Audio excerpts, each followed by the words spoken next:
Hi, I'm Sophie, and welcome to our English Learning Podcast. I am very happy to be here with you today. And of course, I'm here with Daniel. Hi, Daniel. How are you? Hi, Sophie. I'm doing well, thank you. I'm excited for this episode. It's always a pleasure to sit down and talk in a simple and friendly way to help learners improve their English. I feel the same. Every time we record, I imagine someone listening while walking, cooking, or riding a bus. I want them to feel like they are sitting with two friends who are talking slowly and clearly. Yes, like a real conversation, but with simple language so everyone can follow and learn step by step. Before we start the topic, a quick reminder. If you enjoy this podcast, please like it, subscribe, and share it with someone you know who is learning English. It really helps us grow and gives more people access to free listening practice. Exactly, and you can also replay the episode or pause and repeat lines to practice your speaking. Listening many times helps a lot. So, today's topic is a fun and easy one: how to talk about your favorite food in English. Food is a great topic because every person eats every day, and people love talking about food. It's one of the most common small talk topics when you meet new people or travel. Yes, and it's also less stressful than talking about work or politics or school. When you say, "What is your favorite food?" most people immediately smile and start thinking about something delicious. Let's start simple.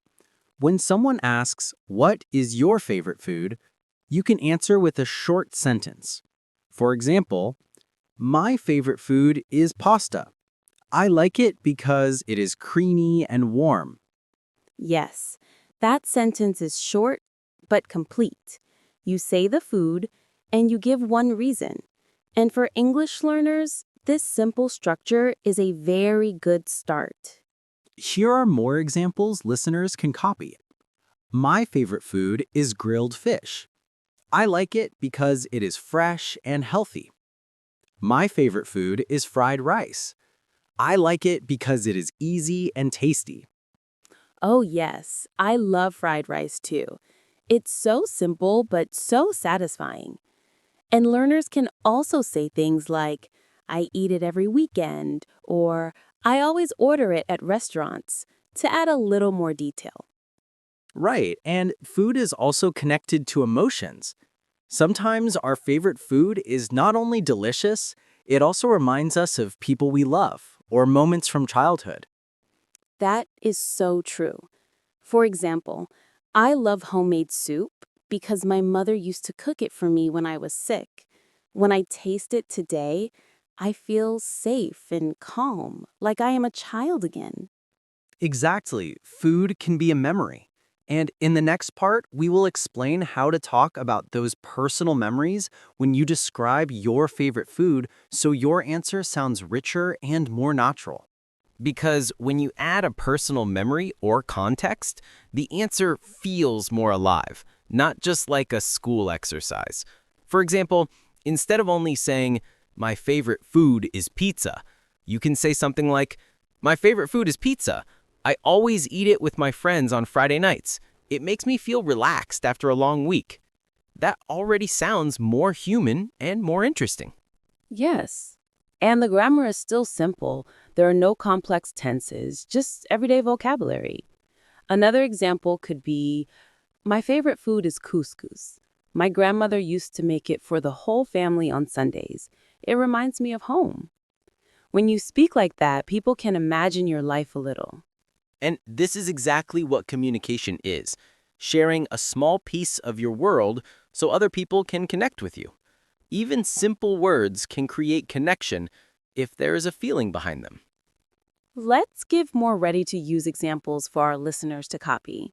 For instance, "My favorite food is chocolate cake. I eat it on birthdays and special days.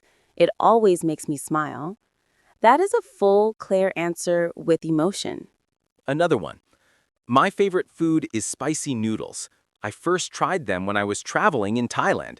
Now I make them at home when I miss that trip. Notice how travel becomes part of the answer and adds context. Exactly. And learners can also talk about habits like, I usually order it when I go to restaurants. I cook it myself when I have free time. I eat it with my family on weekends.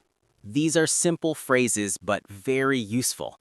They show when and how you eat the food, which makes your English sound more complete.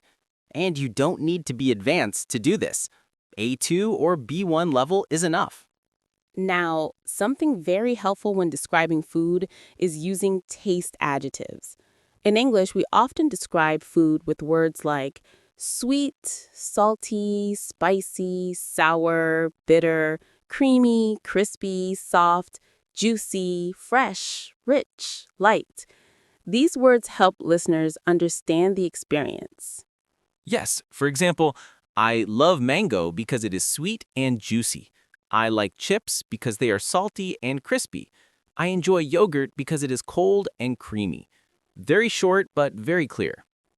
You can even mix feelings and taste together. For example, hot soup in winter feels warm and comforting. Cold ice cream in summer feels refreshing and fun. That's right. Food is not only taste, it is also temperature, memory, and emotion. And in real conversations, these details make your English sound natural without using difficult grammar. In the next part, we will go a little deeper and practice how to talk about comparing foods, like I prefer tea to coffee, and how to give polite opinions when someone asks about food tastes. Because in real life, people often compare foods or ask for opinions. And when you compare, you can use very simple structures like I prefer A to B, or I like A more than B. Yes, for example, I prefer tea to coffee because it is lighter. I like grilled chicken more than fried chicken because it feels healthier. These are easy, natural, and common in daily conversations. And sometimes people ask, do you like spicy food? Or do you drink coffee every morning? When you answer, you don't always need long sentences. Something as simple as, not really, it's too strong for me. Or, yes, I drink it every day is enough. Another very polite and common thing is giving opinions without sounding rude. For example, instead of saying, I hate it, you can say, it's not really my favorite, or it's not my thing, or I don't enjoy it very much. Exactly. That sounds more gentle. And when you like something, you can show enthusiasm with easy phrases like, I really love it. It's amazing. It tastes so good. Or it's one of my favorites. Food conversations are also social. You can ask follow-up questions to show interest. Simple questions like, where do you usually eat it? Who cooks it for you? When did you first try it? Can you make it yourself? Yes, and you don't need perfect grammar to sound friendly. Curiosity makes your English feel alive. For example, you could say, oh, really? Who taught you to cook it? Or, where did you learn that recipe? And sometimes the conversation can go to culture. For example, in my country, we eat this dish on special days. Or, in my culture, this food is served at weddings. That is a great way to share culture while practicing English. I like when people talk about traditions with food. For instance, we always eat a big meal together at the end of Ramadan. We eat cake at Christmas with my family. We make a special soup when someone is sick.